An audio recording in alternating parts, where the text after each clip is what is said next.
Yo, Nonito Donaire Jr. versus Alejandro Santiago Barrios, no? Na bata ni Sir Sean Gibbons for the WBC World Bantamweight title. Ano masabi mo? I agree. Mga kaibigan, you know, I think it's about time na itong mga young guns naman ang mabigyan ng pagkakataon. Just like Alejandro Santiago Barrios, sa mga hindi po nakakaalam, siya po ay yung nag-draw dito kay Champ Jerwin ng Kahas. They fought for the IBF World Super Flyweight Championship at nagtapos po ito ng draw, mga kaibigan. And since then, ito pong si Alejandro Santiago Barrios talaga nga naman pong nag-improve na ng husto, mga kaibigan, ano. And you know, given na yung fact na there is still a tendency that if Nonito Donaire will land his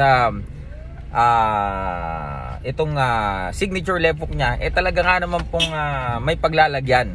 So Alejandro Santiago Barrios needs to box smart, mga kaibigan. Nothing, you know, against Donaire personally as a fighter, as a boxer, but I think it's about time for him to give chance dito sa mga young fighters, mga kaibigan. He has his run, which is yung mga 2000, mga late 2000s hanggang mga 2010s, mga kaibigan, nung naging parang sunod-sunod yung ano niya yata, panalo one time 2012 yata, naging 4 na laban sunod-sunod sa isang taon, na mga kaibigan, ano. Pero ngayon, mga idol, he's still around. I think 41 na ba siya, magpo-42, mga kaibigan.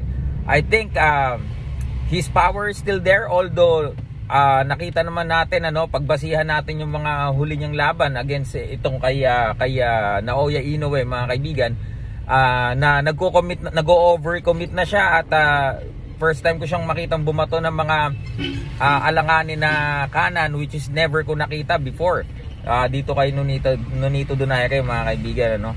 And isa pa na punang-puna ko is yung paggamit niya ng footwork. Hindi niya nagaano na-utilize yung paggamit niya ng paa, unlike before na napakahirap niyang tamaan, ano. He moves in and out. Ngayon, I think na-abandon niya na yon.